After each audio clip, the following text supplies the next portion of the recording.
उनमें रोज़े की फ़र्ज़ियत के हवाले से ही हुक्म इरशाद किया गया, या अय्युहल्लज़ीना आमनू, ए अहले ईमान, कुतिबा अलैकुमुस्सियाम, तुम्हारे ऊपर रोज़े लिख दिए गए हैं, फ़र्ज़ कर दिए गए हैं। कुतिबा बमाना फ़ुरिदा, तुम्हारे ऊपर रोज़े फ़र्ज़ कर दिए गए हैं। कमा कुतिबा अलल्लज़ीना मिन क़ब्लिकुम, जिस तरह तुमसे पहलों पे रोज़े फ़र्ज़ किए गए थे। यानी इसका मुकल्लफ सिर्फ तुम्हें ही नहीं बनाया गया, बल्कि तुमसे पहले भी जो उम्मतें गुजरी हैं उनमें भी रोज़ों की फ़र्ज़ियत रखी गई थी।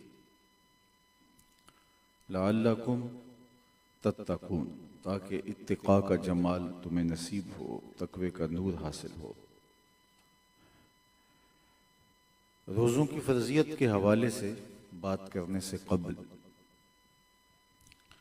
अर्ज़ करना चाहूँगा कि जो अस्सौम का लफ्ज़ है इसका क्या मतलब है। तो उलमा ने लिखा, अस्सौम फ़िल लुग़त अल इम्साक फ़क़त, रोज़ा रुक जाने को कहा जाता है, लेकिन इस्तिलाह शरीयत इस्लामिया में बक़स्द इबादत तुलूए फ़ज्र से ग़ुरूब आफ्ताब तक अक्ल शुरब और अमल तज़वीज से रुक जाना रोज़ा कहलाता है। जो चीज़ें मुबाह हैं, जायज़ हैं, मशरू हैं, उनसे भी इस वक्त में हमें रोक दिया गया, और जो चीज़ें मुबाह नहीं हैं, जायज़ नहीं हैं, हराम हैं, नाजायज़ हैं, रोका गया है पहले ही, तो फिर उन उमूर का बजा लाना किस तरह मशरू और जायज़ होगा, किस तरह दुरुस्त होगा।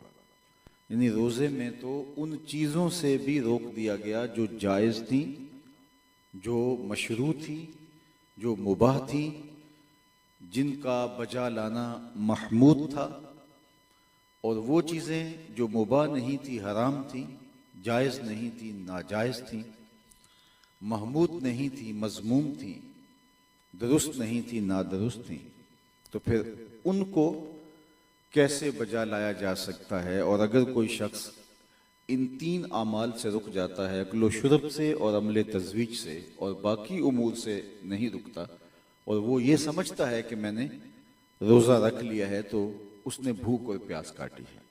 अल्लाह के महबूब अलैहिस्सलाम ने इरशाद फरमाया, मल्लम यदा कौल ज़ूर वल अमल बिही फलैसा लिल्लाहि हाजतुन फी अन यदा तामहु व शराबहु, जिसने बुरे काम नहीं छोड़े, झूठ नहीं छोड़ा, उस पर अमल तर्क नहीं किया, उसके भूखा और प्यासा रहने की अल्लाह को ज़रूरत नहीं है। रोज़ा खुराक बचाओ मुहिम नहीं है कि तुम्हें इसलिए पाबंद किया गया कि थोड़ी बचत हो जाए, बल्कि माह सियाम में तो मोमिन का रिज़्क बढ़ा दिया जाता है, आप सबका बजट बढ़ जाता है। तो रोज़ा खुराक बचाओ मुहिम नहीं, बल्कि रोज़ा हमें कुछ सिखाने के लिए आया है। वो चीज़ें जो जायज़ भी हैं, जो मशरू भी हैं, उनसे भी रोक दिया गया, तो लामहला तौर पे हम उनसे क्यों नहीं रुकेंगे जो पहले ही जायज़ नहीं है। जो अहकाम शरिया हैं, उनकी हिकमतें हैं, जो हमारा रब हमारी तरबियत करना चाहता है। मैं उसकी एक और मिसाल आपको देता हूँ। हज का मौसम होता है, आजकल लोग सादत उम्रा के लिए हरमैन तय्यबैन का रुख कर रहे हैं, तो औरत के लिए पर्दा बहुत ज़रूरी है, लेकिन वहाँ जाके जो इहराम है उसकी शराइत में है कि औरत जो है वो अपने चेहरे को न ढांपे, और फिर ऐसी जगह पे औरत को चेहरा खुला रखने का कहा गया जहाँ मर्द व ज़न का इख्तिलात होता है। अगर ये मस्जिद नबवी में होता तो मस्जिद नबवी में ख़वातीन अलग होती हैं, मर्द अलग होते हैं, लेकिन यहाँ तवाफ़ में मर्द भी और औरतें भी जो हैं वो इकट्ठे तवाफ़ कर रहे हैं, और यही कहा गया कि यहाँ औरत निकाब नहीं कर पाएगी, औरत अपना चेहरा खुला रखेगी। मालिक क्या माजरा है कि पर्दादार औरत को भी यहाँ कह दिया गया कि वो अपने चेहरे को नहीं ढांप पाएगी, चेहरा खुला रखा जाएगा, और तेरा घर है, मताफ है, हरम है, और उम्रे की नीयत है, हज की नीयत है, तवाफ हो रहा है, तो कहा कि मैं यही तो देखना चाहता हूं कि मेरे बंदे यहां आकर हया करते हैं कि नहीं करते। ये उनको आजमाइश में डाला गया है, इम्तिहान में डाला गया है। तो मेरे घर में, मेरे हरम के सामने काबतुल्लाह की तजल्लियात का नुज़ूल और वुरूद हो रहा है। तो अब अगर कोई शख्स इस इम्तिहान में कामयाब होता है और वो अपनी नज़र की हिफाजत कर लेता है, तो फिर उसको मश्क हो जाती है नज़र को महफूज रखने की।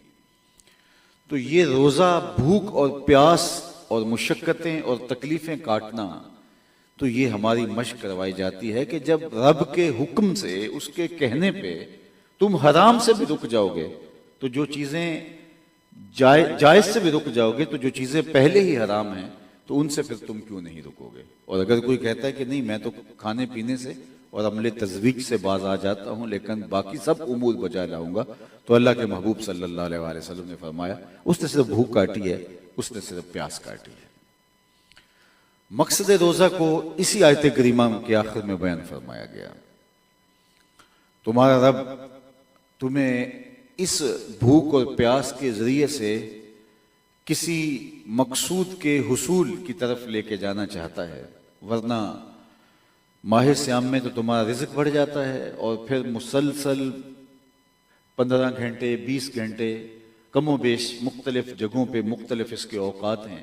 तो इतना दिन, इतना वक्त तुम भूख में रहो और प्यास में रहो, तो तुम्हारा रब कैसे गवारा करेगा। वो तो कई माओं से ज्यादा प्यार करता है।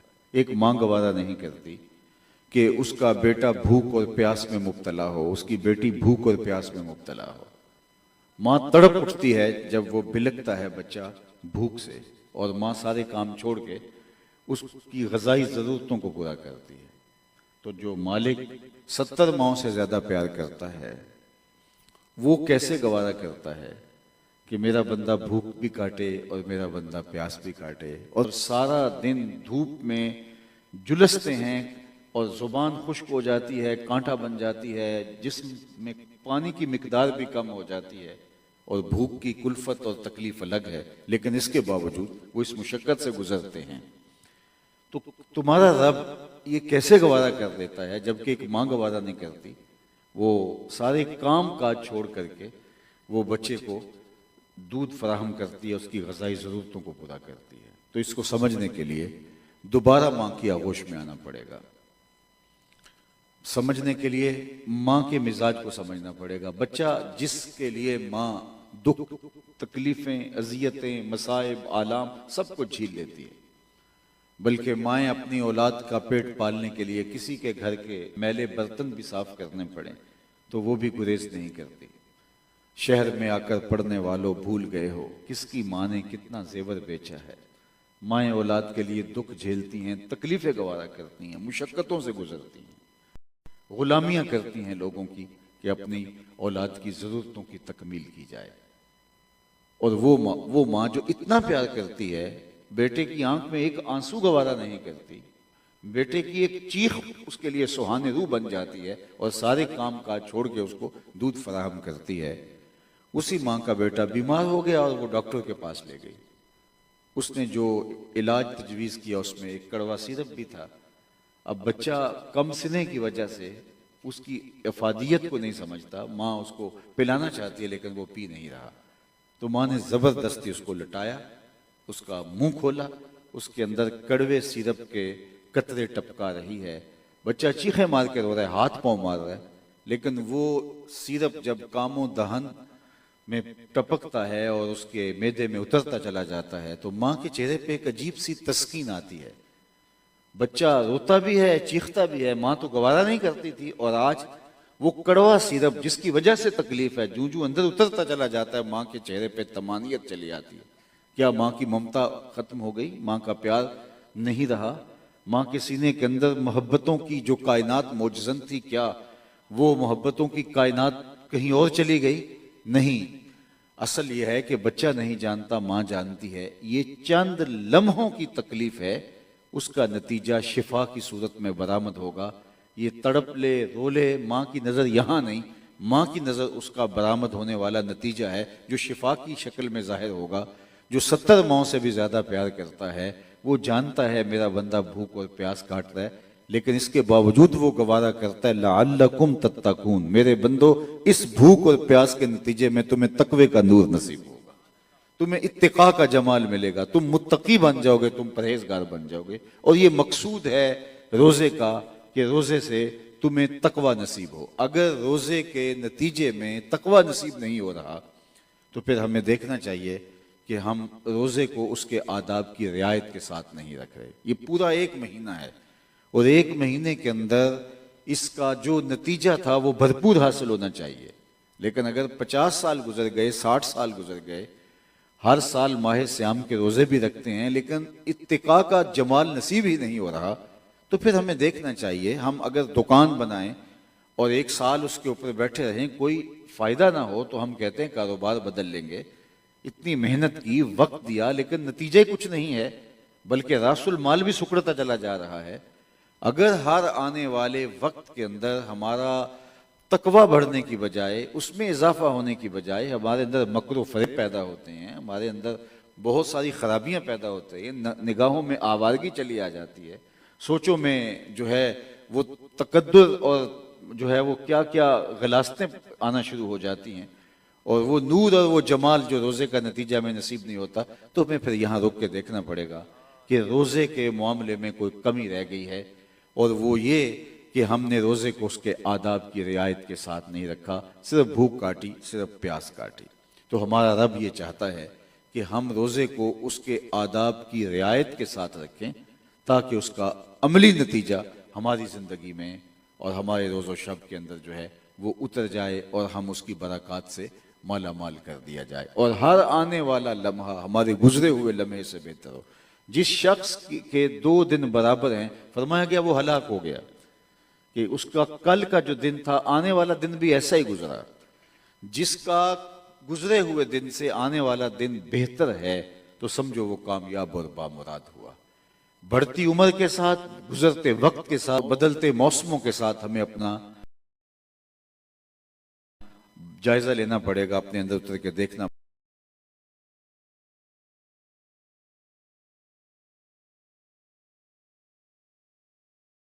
पड़ेगा कि हम कहाँ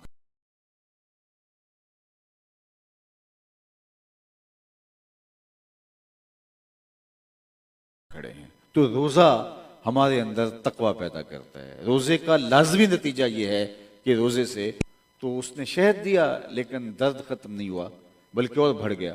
तो हुजूर ने फरमाया, दोबारा आया तो कहा हुजूर कुछ फायदा नहीं हुआ, फरमाया इसको शहद दो। फिर दोबारा उसने कहा हुजूर फिर शहद दिया है लेकिन उसको फायदा नहीं हुआ, तो आका करीम ने फिर फरमाया उसको शहद दो। और फिर वो आया कि हुजूर शहद दिया है लेकिन जो है वो मर्ज में इजाफा हुआ है, कमी नहीं हुई, तो आका करीम ने फरमाया इसको शहद दो, और साथ फरमाया कि तेरे भाई का पेट झूठा है, अल्लाह का कलाम सच्चा है, यानी इसकी शिफा शहद में ही रखी हुई है। और जब चौथी मरतबा उसको शहद दिया गया तो वो दुरुस्त हो गया। तो उलमा ने कहा मिकदार मतलूबा थी उसकी पूरी नहीं हो रही थी, तो जब 4 मरतबा उसको शहद दिया गया तो जो मतलूबा मिकदार थी, जो सेहत का सबब और जरिया बनने वाली थी, वो पूरी हो गई। कहा इसका इलाज इसी में रखा हुआ है, तकवा हासिल रोजे से ही होगा। लेकिन हमने 50 साल से रोजे रखे, 40 साल हो गए रोजे रखते हुए, तो इसके बावजूद भी जो है वो अगर हमें तकवा नसीब नहीं हो रहा, रोजे से तकवे की नहजत नहीं हुई, तो फिर हमें गौर करना पड़ेगा। इसका इलाज कोई और नहीं, इसका ये मतलब नहीं है कि रोजे से जो है वो हमें तकवा नसीब हो नहीं सकता, हमारी कमी है। जिस तरह फरमाया कि नमाज तुम्हें बेहयाई से रोकती है, लेकिन नमाज के बावजूद भी अगर बेहयाई जो है वो उससे हम बाज नहीं आते, तो फिर हमें देखना पड़ेगा कि हमारी नमाज में सुकम है, वो नमाज अदा नहीं हो रही जिसका लाजमी और जरूरी नतीजा यह है कि हम बेहयाई से अमली नफरत करने लग जाएं। क्योंकि जो तकवा होता है, जब इंसान के दिल, रूह और दिमाग के अंदर और इंसान के मिजाज के अंदर रासिख हो जाए, तो फिर उसको बुराई से फितरी नफरत हो जाती है और नेकी की तरफ कल्बी रगबत हो जाती है। तकवे के बारे में उलमा ने बहुत कुछ लिखा है कि तकवा क्या है, लेकिन सादा तारीफ ये की गई है, तुम्हारा रब तुम्हें जहां नहीं देखना चाहता तुम वहां ना पाए जाओ, और तुम्हारा रब जहां तुम्हें देखना चाहता है तुम वहां मौजूद पाए जाओ, तो इसे तकवा कहा जाता है। हजरत काब अहबार से पूछा गया तकवा क्या है, तो आपने फरमाया कि कभी ऐसी वादी से गुजरे हो जहां खारदार झाड़ियां हों? कहा जी कई बार गुजर हुआ है। फरमाया फिर कैसे गुजरे? कहा अपने कपड़े समेट लिए। झाड़ियों से गुजर रहा हूं और झाड़ियां भी कांटेदार हैं, तो कोई जो है वो कांटा मेरे दामन से उलझ ना जाए और मेरा लिबास तार तार ना हो जाए, तो हम तो समेट करके कपड़े बड़ी एहतियात से गुजर गए। काला फजा का तकवा, कहा तकवा भी यही है, दुनिया में इस तरह रहो और इस तरह दुनिया से गुजरो कि तुम्हारा दामन जो है वो दागदार ना होने पाए। और सूफिया फरमाते हैं दुनिया में ऐसे रहो जिस तरह कश्ती पानी में रहती है, पानी में रहने के बावजूद भी पानी को अपने अंदर नहीं आने देती। कश्ती पानी में रहे तो खैर है, लेकिन अगर पानी कश्ती में आ जाए तो कश्ती को ले डूबेगा। कहा तुम दुनिया में रहो, दुनिया तुम्हारे अंदर ना रहे। अबू नईम अल अस्फहानी अलैहि रहमा 4वीं सदी के मुजद्दिद और मुहद्दिस भी हैं, उन्होंने बड़ी खूबसूरत यहाँ बात लिखी, मन नजरा इला दुनिया नजर अल हुब अखरजल्लाहु तआला मिन क़ल्बिही नूर अल यकीन व ज़ुहद। जिसने दुनिया को मोहब्बत का मरकज बना लिया तो कहा कि उसकी जो कम अज कम सजा उसको मिलती है, अल्लाह उसके दिल से तकवे के नूर को खींच लेता है। इत्तिका का नूर उसको नसीब नहीं होता क्योंकि उसने मतमाए नजर दुनिया को बना लिया है। हमारा दीन हमें दुनिया से ला ताल्लुकी का दर्स हमें नहीं देता, बल्कि सादा लफ्जों में यूं कहूं कि हमारा दीन हमें तर्के दुनिया का दर्स नहीं देता, घर के दुनिया से बचने का दर्स देता है। हम तारके दुनिया ना हो। अल्लाह के महबूब की खिदमत में एक साहिब आए और वो बहुत ज्यादा बीमार थे, बल्कि हदीस पाक में मुबालगे के तौर पे उनकी बीमारी को बयान किया है कि चूजे की तरह कमजोर थे। तो जब हुजूर अलैहिस्सलाम ने उनको इस हालत में देखा तो फरमाया तुमने अल्लाह से कोई दुआ की थी? कहा जी हुजूर मैंने एक दुआ की थी, शायद वो कबूल हो गई और उस वजह से आप देख रहे हैं कि मेरी हालत ये है। क्या दुआ की थी? मैंने अर्ज की मालिक आखिरत के हिस्से के दुख भी दुनिया में डाल दे ताकि मेरी आखिरत साफ हो जाए, मैं यहीं भुगत जाऊं, यहीं गुजारा कर जाऊं, यहीं मेरे सारे मामले निपट जाएं। तो मैं अल्लाह से ये दुआ मांगी थी और बहुत सारी बीमारियां, परेशानियां, मुसीबतें, आलाम उन्होंने मुझे घेर लिया और मुझे तोड़ के रख दिया और मेरी ये हालत जो आपके सामने है शायद उस दुआ की कबूलियत की वजह से है। तो वजाहत तो बहुत अच्छी बात लग रही है कि उन्होंने आखिरत बचा ली, दुनिया की जिंदगी तो कट ही जाएगी। वो मीर तकी मीर ने कहा था वो रेशमों का मखाब में सरमस्त है, तो क्या हुआ, रात उसकी भी कट गई जो कि ऊर था। बरहना बदन था, कड़कती सर्दी थी और उसके बदन पे लिबास भी पूरा नहीं था और बुखार से जिस्म तप भी रहा था और कोई उसको रेत पे फेंक गया। सर्दियों की लंबी रात भी तो कहते हैं कि आखिर कट ही जाएगी, जितनी भी तवील क्यों ना हो, जिंदगी जितनी भी दुखों से भरी हो गुजरी जाएगी ना, वो तो आखिरत की जिंदगी है जो नहीं खत्म होने वाली। तो बज़ाहिर तो ऐसा लगता है कि उसने अपनी आखिरत बचा ली, दुनिया तो कट ही जाएगी, लेकिन हुजूर उसकी इस बात पे खुश नहीं हुए। जब उसने कहा कि मैंने दुआ की है कि मालिक आखिरत तो मेरी, दुनिया तो गुजरी जाएगी, जो तकलीफें हैं यहाँ दुनिया में भेज दे और आखिरत मेरी साफ हो, तो हुजूर खुश नहीं हुए, बल्कि फरमाया तूने ये क्यों कहा कि आखिरत के हिस्से के दुख भी दुनिया पे आ जाएं? तूने ये क्यों नहीं कहा रब्बना आतिना फिद दुनिया हसनतम व फिल आखिरति हसना, अल्लाह ये जहां भी बेहतर कर दे वो जहां भी बेहतर कर दे। तो मोमिन ये जिंदगी गुजारने आया है पाकीज़ा अच्छी जिंदगी, लेकिन अगर वो आखिरत को तरजीह न रखे तो फिर खराबी है।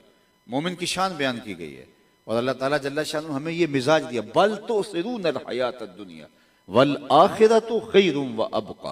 तुम्हारा उमूमी मिजाज क्या है जिसकी कुरान ने नफी की है कि तुम दुनिया की जिंदगी को तरजीह देते हो, यानी एक तरफ दुनिया है एक तरफ आखिरत है, तुम्हारी तरजीह आखिरत नहीं होगी, तुम्हारी तरजीह दुनिया होगी। ये गाफिल इंसान की जिंदगी है। और फरमाया वल आखिरतु खैरुम व अबका, और आखिरत बेहतर भी है और दायमी भी है। बेहतर कितनी और दायमी कितनी, सिर्फ 2 मिसालें अर्ज करूंगा। बेहतर इतनी कि अल्लाह के महबूब ने फरमाया कि अगर जन्नत में किसी को एक कोड़ा रखने की जगह मिल जाए, एक असा रखने की जगह मिल जाए, दुनिया व माफी हा से ज्यादा कीमती है। 7 बर्रे आजमों पर फैली हुई कायनात एक तरफ और वहां जन्नत की प्रॉपर्टी वैल्यू अल्लाह के महबूब ने बयान फरमाई। मुख्तलिफ जगहों की मुख्तलिफ प्रॉपर्टी वैल्यू होती है। दूर देहात के अंदर आप जो है वो एक मुरब्बा भी फरोख्त करे, 25 एकड़ का एक मुरब्बा होता है, तो हो सकता है कि आपकी सोसाइटी के अंदर 1 कनाल का एक प्लाट ना आए। जगह तो जमीन ही है, लेकिन महल्ले वकू के एतबार से उसकी प्रॉपर्टी वैल्यू अलग है। और अल्लाह के महबूब जन्नत की प्रॉपर्टी वैल्यू बता रहे हैं कि 7 बर्रे आजमों पे फैली हुई कायनात, समुद्रों की तहों में छुपे हुए खजाने, मालियाती इदारों के पास पड़ा हुआ सरमाया, लोगों के पास दौलत के अंबार, जमीन की कूख में छुपे हुए खजाने, ये सब कुछ जमा कर दिए जाएं और एक पल्ले में डाल दिए जाएं और जन्नत में एक कोड़ा रखने की जगह मिल जाए तो फरमाया ये जगह फिर भी कीमती है। ये जन्नत की प्रॉपर्टी वैल्यू है। और जन्नत में सबसे कम जगह किसको मिलेगी? हदीस पाक में आता है सबसे कम उस शख्स को मिलेगी जो सबसे आखिर में जन्नत में जाएगा। और जाहिर उसकी बनती है जो सबसे आखिर में जन्नत में जाएगा, जहन्नुम के रगड़े सह सह के, तकलीफें सह, बल्कि एक हदीस में आता है हुजूर फरमाया मैं उस शख्स का नाम भी जानता हूं जो सबसे आखिर में जन्नत में जाएगा और सबसे आखिर में जहन्नुम से निकाला जाएगा। जब अल्लाह के हुजूर पेश होगा तो अल्लाह ताला उसे फरमाएगा कि बता तुझे क्या चाहिए, तो वो कहेगा मालिक मुझे ये दे दे। अल्लाह फरमाएगा लका मा तमन्नैता, जो तूने आरजू की जा तुझे अता कर दिया।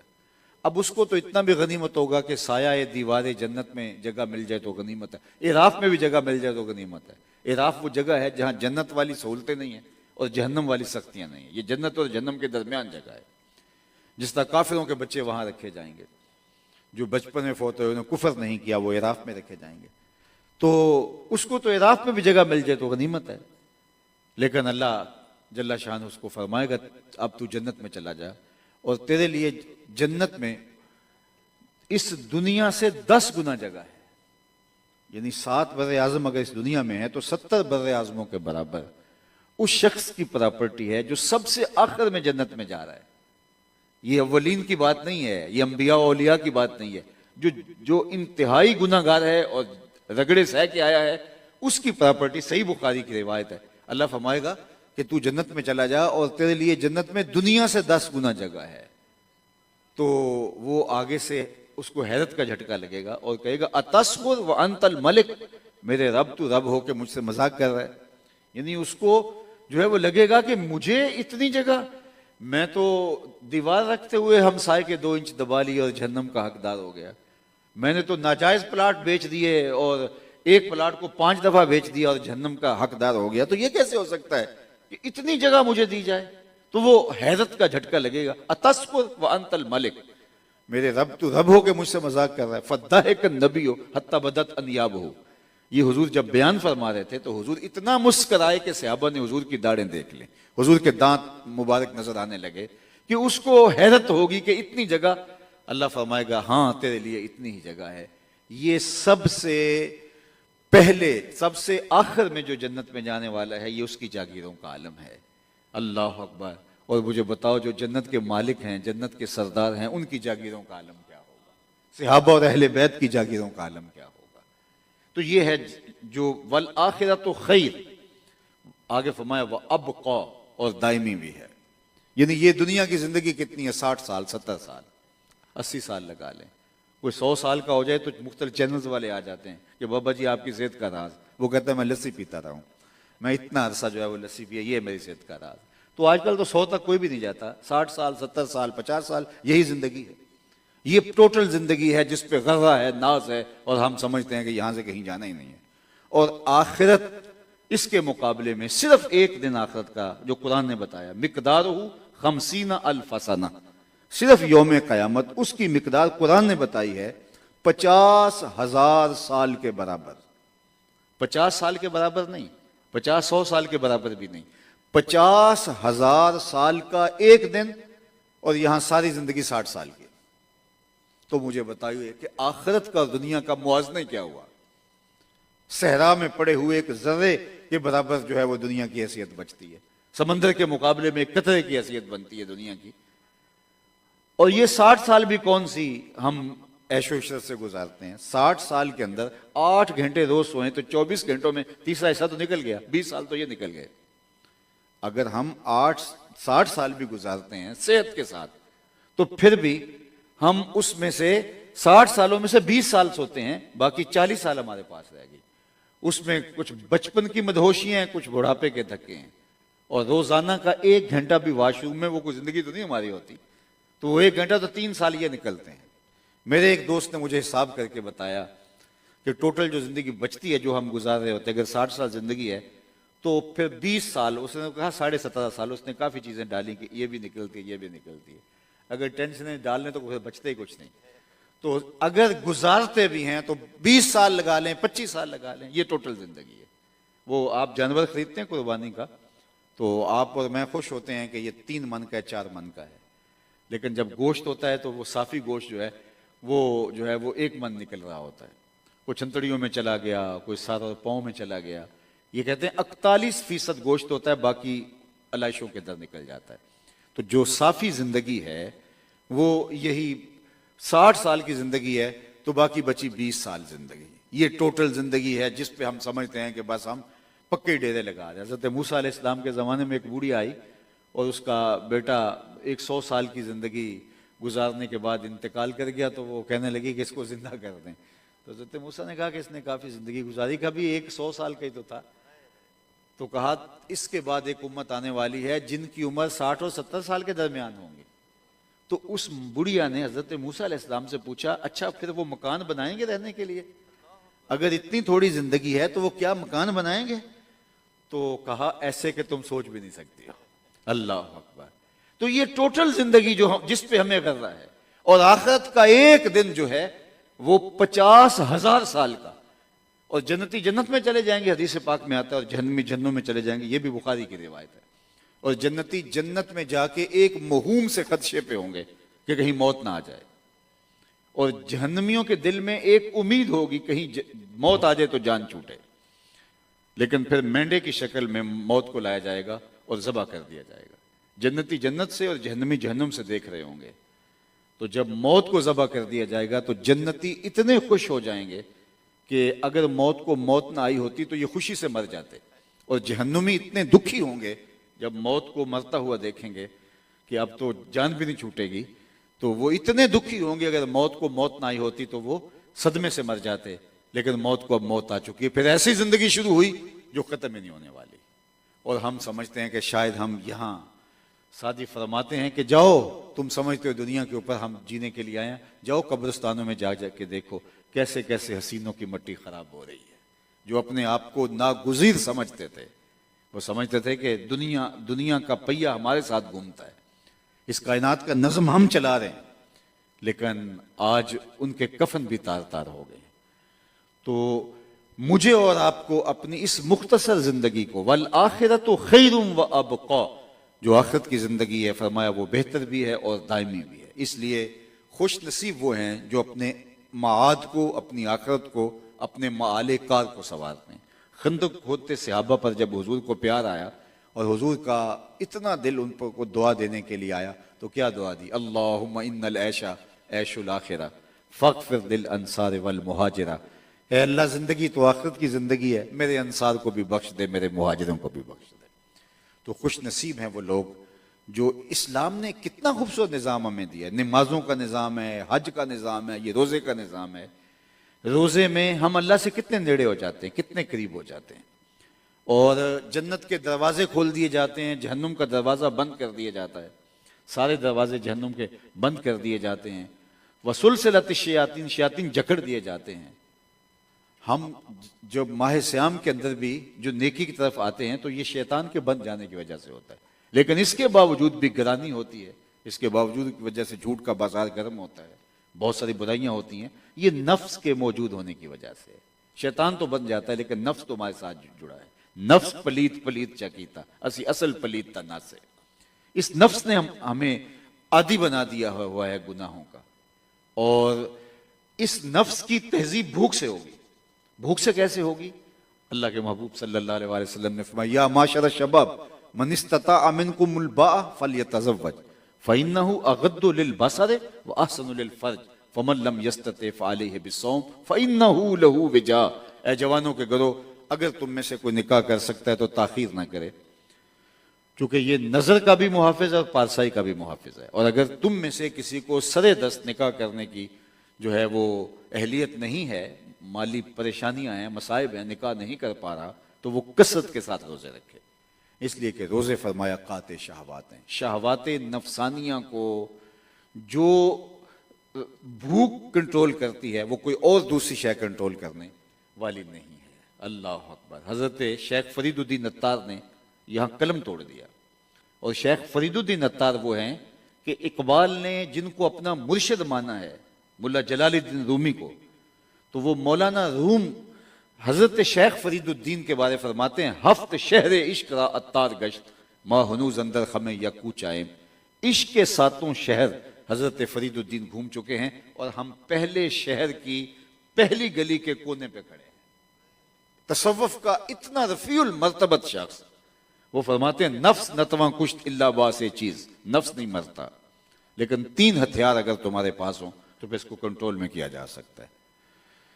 बातु गोएम यादगीरश ए अजीज, मैं तुझे बता देता हूं अगर तुम याद करना चाहते हो। फरमाया कि मैं तुम्हें बता देता हूं। सबसे पहला खंजरे खामोशियो शमशीर जू निजाए तन्हाई तरके हुजू। खामोशी का खंजर, भूख की तलवार और तन्हाई का नेजा। कहा कि अगर ये 3 तेरे पास मौजूद हों फिर नफ्स को कंट्रोल और काबू किया जा सकता है। और रोजे में, रमजान में ये तीनों चीजें हमें हासिल होती हैं। तो आइए मैं और आप रमजान को मौसर बनाएं। हर रमजान की तरह ये रमजान भी ना गुजर जाए और एक दिन हम खुद भी गुजर जाएंगे। माह सियाम तो आता रहेगा, हम नहीं होंगे। तो कबल इससे कि वो वक्त आए और कोई हुज्जत ना रहे, मुझे और आपको माह सियाम को उसके आदाब की रियायत के साथ गुजारना चाहिए। माह सियाम का जो ख़ास तौर पे वजीफ़ा है वो तिलावत कलाम मजीद है। अल्लाह के महबूब माह सियाम में जिब्रील अमीन आते थे हुजूर के साथ कुरान का दौर करने के लिए। तो हमें कुरान के साथ जुड़ना होता है और अल्लाह ने ये एहतमाम किया कि हम तरावी के अंदर रोज़ कुरान मजीद सुनते हैं और ये हम सआदत पाते हैं। और हम अपनी पूरी ज़िंदगी को कुरान के साथ जोड़ें, लेकिन इस महीने में ख़ास तौर पे हम किताब रहमत के साथ जुड़े। और दूसरा, इस महीने में कसरत के साथ सखावत करना। अल्लाह के महबूब के कुशादा हाथ थे और पूरा साल हुजूर सखावत करते, लेकिन जब माह सियाम आता, हदीस पाक में आता है, चलती हुई तेज हवा की तरह हुजूर सखावत फरमाते थे। हुजूर की सखावत का दरवाज़ा इतना कुशादा होता जिस तरह तेज हवा चलती है। अल्लाह के महबूब का कुशादा हाथ इस तरह बांटता चला जाता और लोगों की ज़रूरतों की तकमील करता चला जाता। तो मैं अल्लाह की बारगाह में दुआ गो हूँ कि हमें माह सियाम की बरकतों के साथ माला माल फरमाए और हमें इस माह मुबारक के अंदर आदाब की रियायत के साथ रोज़े रखने की और किताब रहमत कुरान मजीद की रात की तन्हाइयों में और दिन के उजालों के अंदर कुरान पढ़ने की और कसरत खैरात और सदाकात के ज़रिए अल्लाह की कुर्बत की राहें हासिल करने की तौफीक अता फरमाए। मैं अपनी गुफ्तगू को मुकम्मल करने से कबल, और आप सहरी की तरफ बढ़ेंगे, 5-4 मिनट और आपके लेना चाहूँगा। और आपने भी डॉक्यूमेंट्री देखी इदारतुल मुस्तफ़ा की, ये हमारे मरकज़ की डॉक्यूमेंट्री थी। और इसके अलावा इस वक्त मुल्क के तूल व अर्ज़ के अंदर 70 मराकज़ अल्हम्दुलिल्लाह जो है ये फरीज़ा सर अंजाम दे रहे हैं।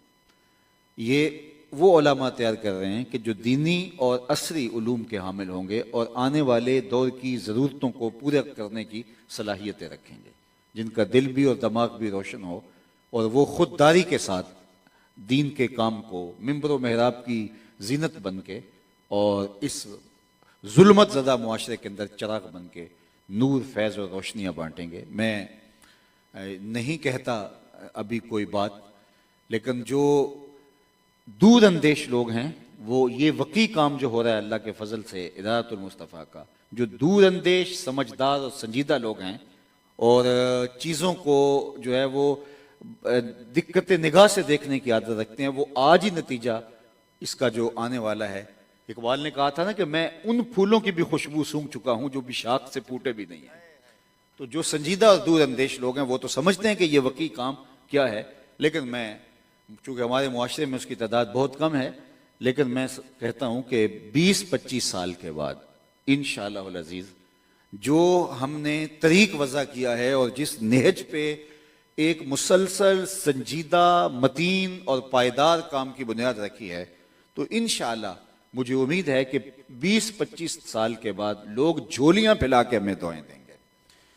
और वो लोग जिन्होंने इस कार खैर के अंदर शमूलियत की और इस वक्त हमारे साथ खड़े हुए। देखो, एक वक्त आएगा कि जब हज़ारों लोग जो है वो हमारे साथ खड़े होंगे। एक वक्त था कि हमारे लिए बहुत मसाइल ज़्यादा थे, कम याफ्ते वसाइल, लेकिन फिर अल्लाह ने कुछ लोगों को, जिसमें आपके शहर कराची के आपके मीज़बान समेत कितने लोग थे कि जिन्होंने उस मुश्किल वक्त में हमारे साथ खड़े होकर के जो है वो हमारी ढारस बंद आई। हम एक सुस्त रफ्तार के साथ आगे बढ़ रहे थे, तो उन्होंने उस रफ्तार को तेज कर दिया और आज जहां हैं तो यहां पहुंचते पहुंचते हो सकता है हमें मजीद 5-6 साल मजीद लगते। अब हम जिस रफ्तार से अब जा रहे हैं, तकाजा यह है कि उस रफ्तार को बढ़ा दिया जाए और जो 25 साल के बाद होने वाला है वो अल्लाह हमसे 15 साल के बाद ही वो काम ले ले और उन दुआओं के अंदर वो लोग शामिल होंगे जो इस कार खैर में मौजूद हैं, उनका नाम कोई जानता हुआ या नहीं जानता हुआ। जहां मैंने दर्स हासिल किया है, जहां से दीन हासिल किया है, तो उस दारुल उलूम में जिन्होंने इन्वेस्टमेंट की थी, माली मदद की थी, उनमें से किसी एक का नाम भी आप नहीं जानते, लेकिन जिसने अजर मुरतब करना है उसके खातों में तो लिखा हुआ है कि वजूद होना और सारी शराइत हैं। इस तरह आंखें बंद करके नहीं, खुली आंखों से आप वहां आए, हमें देखें, हर पहलू से हमें जांचें, परखें, देखें, हमारा जो नतीजा पैदा हुआ है उस नतीजे को देखें और हर अंदाज से देखें। और अगर आपको ये लगे कि ये वाकई दीन का एक वकी काम हो रहा है तो मैं आपसे कहूँगा कि आप हमारे साथ खड़े हों। काम तो हो जाएगा, लेकिन हम जो इस काम के लिए वक्त सर्फ करें कि पूरा साल हम फंडिंग करते रहें, वैसे हमारी कोशिश होती है, आपने नहीं देखा होगा कि हम इसके लिए ज़्यादा कोई तगोतो और तरद्दुद करते हैं, बल्कि मरकज़ के अंदर भी सिर्फ रमज़ानुल मुबारक के महीने के अंदर हम जो है वो अपील करते हैं और बाकी भी अपने दोस्तों को इन अयाम में और रमज़ानुल मुबारक के अंदर जो है वो तरगीब देते हैं। तो मैं समझता हूँ कि अगर जो है वो आज आप हमारे साथ खड़े हो जाते हैं तो इस वकी काम में, जहाँ हमारा काम जो हमारा वक्त जो है इस मनसूबाबंदी में या वक्त लगाने में लगता है वो भी तदरीसी उमूर में सरफ होगा, तो और काम जो है वो तेज़ हो जाएगा। मैं ये आपकी एयरपोर्ट से आता हूँ तो कभी जल्दी हो तो वो जो कन्वेयर चल रहा है उसके ऊपर चलता हूँ और उसके ऊपर चलता भी हूँ साथ, तो जब खुद भी चलता हूँ और वो भी चल रहे होते हैं तो फिर आधा काम मैं करता हूँ, आधा वो कर रहा होता है, तो काम तो हो जाएगा। लेकिन अगर आप इस तरह मेरे साथ शामिल हो जाते हैं तो वो काम जो 25 साल बाद होना है इंशाल्लाह वो 20 साल 15 साल बाद हो जाएगा। मैं आपको भरपूर कहूँगा, जाहिर है आप मेरे हम फिक्र लोग हैं और आपके साथ ये मैं पहली बार मुखातबत नहीं कर रहा, तो मुझे उम्मीद है कि आप मेरी इस गुफ्तगू को महज एक रस्मी गुफ्तगू समझ के जो है वो सुन के नहीं चले जाएंगे, ज़रूर इसके लिए मनसूबाबंदी करेंगे और इसके लिए ज़रूर हमारे साथ खड़े होंगे। अल्लाह आपके लिए दुनिया आखिरत की भलाइयाँ नसीब फरमाए और हमारे मोहतरम भाई जनाब रफ़ीक सुलेमान साहब जो पहले दिन से हमारे साथ खड़े हैं, अल्लाह ताला इनको बेपनाह जज़ाएं, बरकतें और रहमतें नाज़िल फरमाए। आपके शहर कराची में भी हमारे 2 इदारे खड़े हो चुके हैं और अल्हम्दुलिल्लाह इसका नतीजा, इसका रिजल्ट भी इंशाल्लाह जल्द आपकी आंखों के सामने होगा और मुल्क के तूलो अर्ज़ के अंदर इंशाल्लाह 70 मराकज़ खड़े हो चुके हैं। अभी ईद के बाद 4 नए मराकज़ जो है वो ऑपरेशनल होंगे, तो ये सिलसिला आगे बढ़ता चला जाएगा। अगर हम इस रफ्तार को बढ़ाना चाहें तो बहुत तेज़ भी हो सकती है, लेकिन हमारे पंजाबी में कहते हैं सहज पके सो मीठा हो, इसलिए हम थोड़ा जो है वो इसके मयार पर कंप्रोमाइज़ नहीं करते और हम रफ्तार को सुस्त ज़रूर रखा है। लेकिन इंशाल्लाह जो जब ज़रबें लगती हैं तो फिर हिंसा आगे बढ़ता है, 2 से 4, 8, 16, 32, 64, 128, 256 कहाँ तक चला जाता है, तो अब देखिए वो कितनी तेज़ी से फिर आगे बढ़ता है। तो ये काम अपने हुजम के एतबार से इंशाल्लाह बहुत आगे जाएगा। तो वही आप इब्तदाई लोगों के अंदर शामिल होके इसमें अपने हिस्से को शामिल करें। अल्लाह मुझे आपको अपनी रहमतों और करम नवाजियों के हिसार में रखे, बहुत बरकतें दे, बहुत खैर नसीब हो। अल्लाह माह सियाम को हमारे बातिन की ततहीर का सामा बनाए, मन की रोशनी का ज़रिया बनाए, अंदर के उजालों का सबब बनाए। व आखिर दावाना अनिल हम्दुलिल्लाहि रब्बिल आलमीन। वस्सलामु अलैकुम व रहमतुल्लाहि व बरकातुहू।